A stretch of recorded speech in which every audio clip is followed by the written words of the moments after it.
Welcome to DVC news Telugu. Siddipet జిల్లా కేంద్రంలో retired ఉద్యోగస్తుల దీక్షలో హరీష్ రావు గారు పాల్గొన్నారు.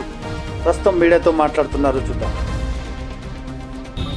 అదేవిధంగా మీకు మద్దతు పలుకుతున్నటువంటి వివిధ సంఘాల ప్రతినిధులు, మీడియా మిత్రులు అందరికీ పలుకుతున్నటువంటి వివిధ సంఘాల ప్రతినిధులు, మీడియా మిత్రులు అందరికీ పేరు పేరున నమస్కారం. ఇవాళ రోడ్ల మీద కూర్చోవాల్సినటువంటి పరిస్థితి రావడం నిజంగా చాలా దురదృష్టకరం. అంటే ఇవాళ కాంగ్రెస్ ప్రభుత్వానికి ఉద్యోగులంటే, రిటైర్డ్ ఉద్యోగులంటే లెక్కలేనట్టుగా వ్యవహరిస్తూ ఉంది. ఆ రోజు ఎన్నికల ముందేమో చాలా హామీలు ఇచ్చారు. మేము అధికారంలో రాగానే వెంటనే పీఆర్సీని మేము నివేదిక తీసుకుంటాం, పీఆర్సీ అమలు చేస్తామని చెప్పారు. అంతేకాదు పెండింగ్ డిఏలన్నీ క్లియర్ చేస్తామని చెప్పారు. కానీ ఈరోజు పరిస్థితి ఏంటంటే డిఏలు వచ్చింది లేదు, పీఆర్సీ అమలైంది లేదు. కనీసం రిటైర్డ్ ఉద్యోగులకు వాళ్ళు దాచుకున్న డబ్బులు, వాళ్ళ డబ్బులు వాళ్ళకి ఇవ్వడానికి కూడా ఈ ప్రభుత్వానికి ఇవాళ మనసు రావడం లేదు. రేవంత్ రెడ్డి ఎట్లా తయారైపోయిందంటే ఏ రోటికాడ ఆ పాట పాడతాడు. ఇష్టం ఉంటే ఒక తీరు, ఇష్టం లేకపోతే ఇంకో తీరు ఆయన తీరు. ఇప్పుడు ఆయన మాట్లాడేది ఏంది? రిటైర్డ్ ఉద్యోగులు, అయ్యా మహాప్రభు, ఈ భారతదేశంలో ఏ రాష్ట్రంలో కూడా 10,000 బకాయిలు పడ్డ రాష్ట్రం లేదు. రిటైర్డ్ ఉద్యోగులను ఇంత గోసబెట్టిన రాష్ట్రం ఒక్క నీ రేవంత్ రెడ్డి ప్రభుత్వమే అంటే నన్ను కోసుక తింటారా, పైసలు లేవు అని మాట్లాడతాడు. పైసలు లేక కాదు, రేవంత్ రెడ్డికి మనసు లేక సమస్య వచ్చింది. ఎందుకు ఈ మాట నేను అంటున్నా అంటే ఆధారాలతో సహా చెప్తున్నా. ఇవాళ రేవంత్ రెడ్డి ముఖ్యమంత్రి అయిన తర్వాత 96,000 కోట్ల రూపాయల కొత్త టెండర్లు పిలిచాడు. 96,000 కోట్ల పనులు ఈ రాష్ట్రంలో జరుగుతూ ఉన్నాయి. అవి ఇంటిగ్రేటెడ్ స్కూళ్లు కావచ్చు, ఫ్లైఓవర్లు కావచ్చు, ఇరిగేషన్ డిపార్ట్మెంట్ లో లిఫ్ట్ ఇరిగేషన్ స్కీములు కావచ్చు, రోడ్లు కావచ్చు. ఇట్లా 96,000 కోట్ల రూపాయల కాంట్రాక్టులకు కొత్తగా టెండర్లు పిలిచాడు. నంబర్ 1. 30,000 కోట్ల రూపాయలు బడా కాంట్రాక్టర్లకు బిల్లులు చెల్లించాడు. దానికి డబ్బులు ఉన్నాయి. నిన్న మూసి ప్రెజెంటేషన్ ఇచ్చిండు. 10,017 ఇండ్లు కూలగొడతా అంటుండు. 10,017 ఇండ్లు కూలగొడితే ఇంటికి ₹1,00,00,000 వేసినా 10,000 కోట్ల రూపాయలు ఆ ఇండ్లకు కావాలి. 3,300 ఎకరాలు భూమి సేకరిస్తా అంటుండు. ఆడ 50 లక్షల కోటి రూపాయలు, 50 కోట్లకు ఎకరం ఉంటుంది. అంటే ఆ భూములకే 50,000 కోట్లు కావాలి. అంటే భూములు సేకరించడానికి 50,000 కోట్లు ఉంటాయి. 10,000 ఇండ్లు కూలగొట్టడానికి 10,000 కోట్లు ఉంటాయి. మూసి సుందరీకరణకు 1,50,000 కోట్లు ఖర్చు పెడతా అంటున్నావు.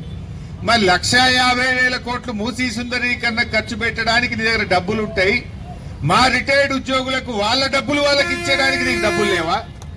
అంటే డబ్బులు లేక కాదు, నీకు మనసు లేక. 30,000 కోట్లు బడా కాంట్రాక్టులకు బిల్లులకు డబ్బులున్నాయి. 96,000 కోట్లతో కొత్త టెండర్లకు డబ్బులున్నాయి. 1,50,00,000 కోట్లతో మూసి సుందరీకరణకు డబ్బులున్నాయి. అందాల పోటీలు పెట్టడానికి 100 కోట్లు ఉంటాయి నీ దగ్గర. నీ ఫుట్బాల్ షోకుల కోసం 100 కోట్ల రూపాయలు ఖర్చు పెడతావు. నీ క్యాంప్ ఆఫీస్ కోసం 100 కోట్ల రూపాయలు ఖర్చు పెడతావు. కేరళ, ఢిల్లీ, హర్యానా, మహారాష్ట్రలో ఎన్నికలు జరిగితే రాష్ట్ర ప్రభుత్వ డబ్బులతో 100 కోట్ల రూపాయలతో ఆ రాష్ట్రాల్లో అడ్వర్టైజ్మెంట్ చేయడానికి, నీ బొమ్మలేసుకోవడానికి నీకు డబ్బులు ఉంటాయి. మా ఉద్యోగులంటేనే ఉండయా? ఇక డబ్బులు లేక కాదు, మనసు లేక. ఆయన ప్రాధాన్యతలు వేరే ఉన్నాయి. కమిషన్లు వచ్చేది ఉంటే మాత్రమే డబ్బులు ఉంటాయి. మా రిటైర్డ్ ఉద్యోగులు కదా, గరీబోళ్ళు కదా, వీళ్ళు కమిషన్లు ఇయ్యరు కనుక డబ్బులు లేవు. కమిషన్లు ఇచ్చే మూసీ బ్యూటిఫికేషన్ పేరు మీద లూటిఫికేషన్ చేసే మూసీకి 1,50,000 కోట్లు ఉంటాయి. బడా కాంట్రాక్టర్ల బిల్లులకు 30,000 కోట్లు ఉంటాయి. 96,000 కోట్ల కాంట్రాక్టులకు కొత్త టెండర్లు పిలవడానికి డబ్బులు ఉంటాయి. నీకు కేవలం రైతులకు డబ్బులుండయి, రిటైర్డ్ ఉద్యోగులంటేనే డబ్బులు లేనటువంటి పరిస్థితి. ఆయన బట్టి విక్రమార్క మాట్లాడితే అన్ని అబద్దాలే. నేను నెలకు 700 కోట్లు ఇస్తా అంటాడు. ఒక్క నెల కూడా వచ్చింది లేదు. చెప్పుడు 700 ఇచ్చుడు 200-300 ఉన్నది.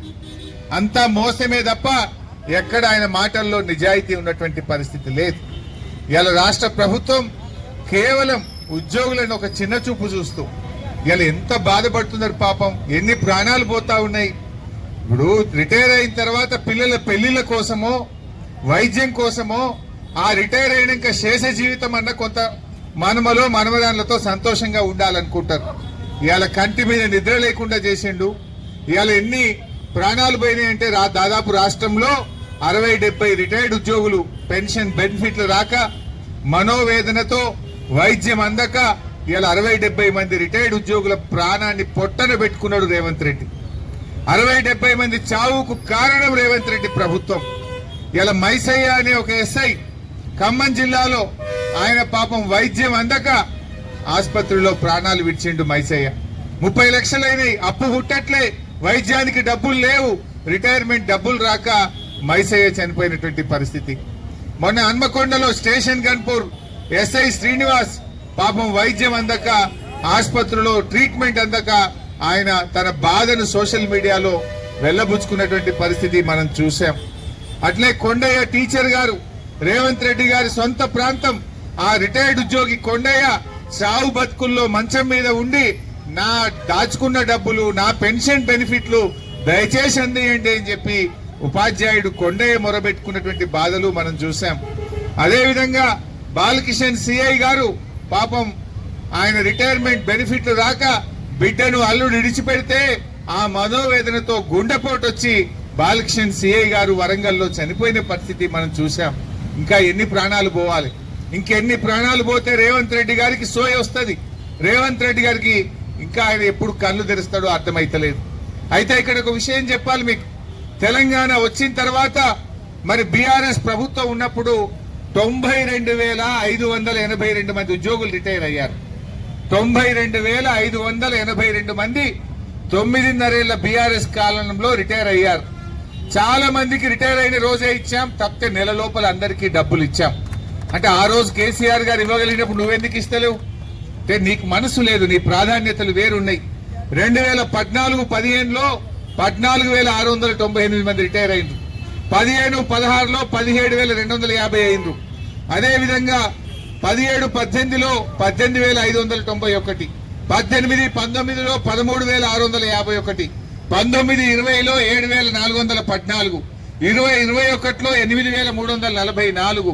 21-22లో 9,337. ఇట్లా ప్రతి సంవత్సరం కలిపి 92,582 మంది ఉద్యోగులు బీఆర్ఎస్ పాలనలో రిటైర్ అయిండ్రు. ఆ రోజు కేసీఆర్ గారు రిటైర్డ్ ఉద్యోగులకు రావాల్సిన బకాయిలు ఎప్పటికప్పుడే ఆనాడు బీఆర్ఎస్ ప్రభుత్వం చెల్లించింది. ఇవాళ రేవంత్ రెడ్డి చెల్లించకపోవడానికి కమిషన్లు రావు గనుకనే ఇవాళ ఆయన రిటైర్డ్ ఉద్యోగులకు బెనిఫిట్లు ఇవ్వకుండా ఇవాళ ఇబ్బంది పెట్టినటువంటి పరిస్థితి మనందరం కూడా చూస్తా ఉన్నాం. ముఖ్యంగా ఈ ప్రభుత్వం ఎంత దుర్మార్గంగా ఉందంటే పీఆర్సీ కమిషన్ రిపోర్ట్ అయితే వస్తలేదు, దాన్ని అడగకుండానే ఎక్స్టెన్షన్ ఇస్తున్నారు.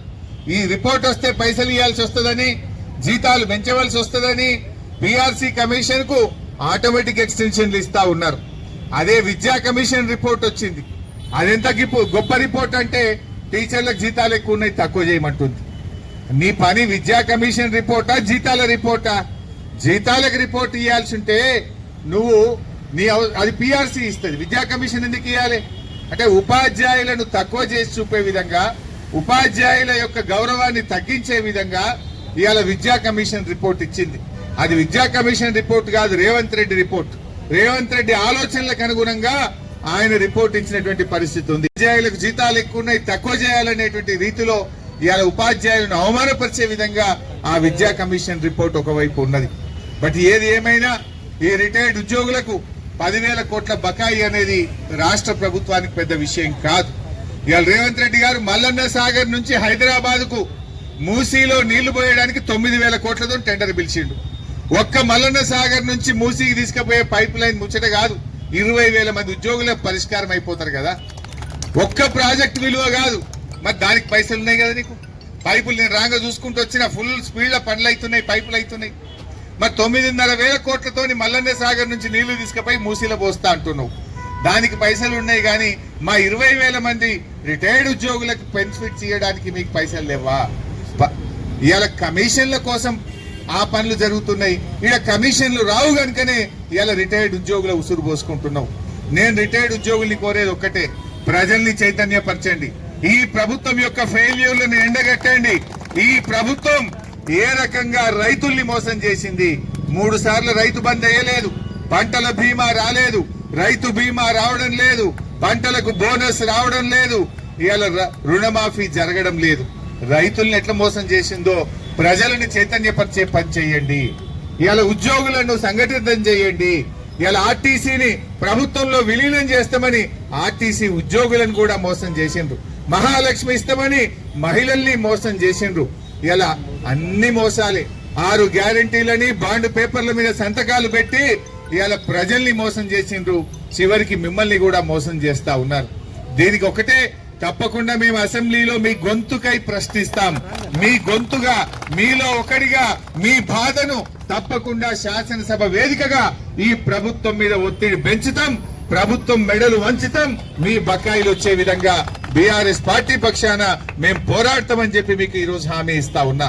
శాసనసభను స్తంభింపజేసైనా సరే ప్రభుత్వం మీద ఒత్తిడి పెట్టి ఈ ప్రభుత్వం మెడలు వంచి మీ బకాయిలు చెల్లించడం కోసం పూర్తి సర్వశక్తులు పెట్టి శాసనసభలో మీ పక్షాన పోరాడతామని చెప్పి రాష్ట్రంలోని రిటైర్డ్ ఉద్యోగులందరికీ నేను ఈ సందర్భంగా హామీ ఇస్తా ఉన్నాం.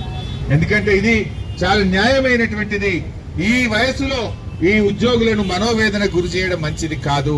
వాళ్ళు ఇలా ప్రశాంతంగా ఉండాల్సిన శేష జీవితం, సుఖంగా పిల్లలతో మనమలతో ఉండాల్సినటువంటి సమయంలో వైద్యానికి డబ్బులు లేక, పిల్లలకు ఇచ్చిన మాట నిలుపుకోలేక ఇవాళ అనేక సూటిపోటి మాటలు పడుతూ ఆ వేదన తట్టుకోలేక గుండెపోటుతో ఇప్పటికే 60 మంది చనిపోయినారు.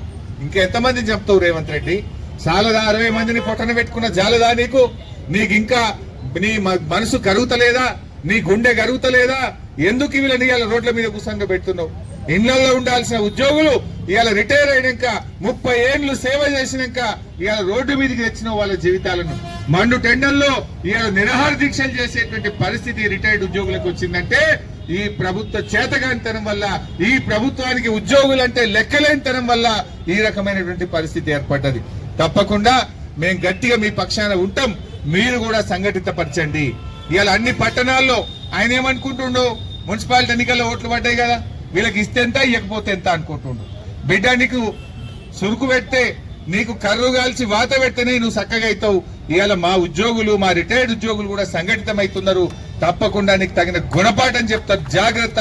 ఇప్పటికైనా ఈ వచ్చే బడ్జెట్ లో బట్టి విక్రమార్క గారిని ఈ వేదిక నుంచి నేను డిమాండ్ చేస్తా ఉన్నా. రిటైర్డ్ ఉద్యోగుల పక్షాన నేను డిమాండ్ చేస్తా ఉన్నా. 3 లక్షల కోట్ల బడ్జెట్ పెడుతున్నావు కదా, 3 లక్షల కోట్ల బడ్జెట్ లో 10,000 కోట్లు మా రిటైర్డ్ ఉద్యోగుల బకాయిలు ఇయ్యలేవా? నువ్వు ఏంది నీ ప్రభుత్వం వచ్చినాక ఈ 2 ఏళ్ల 3 నెలల్లో 1,55,000 కోట్ల FRBM అప్పులు తెచ్చినావు. 1,55,000 కోట్లు తెచ్చినావు కదా, అందుకే 10,000 కోట్లు మా రిటైర్డ్ ఉద్యోగులకు ఇయ్యలేవా? బడా కాంట్రాక్టర్లకు ఇస్తావు, పెద్ద పెద్ద టెండర్లు పిలుస్తావు, కమిషన్లు వచ్చే పనులు మాత్రం చేస్తావు.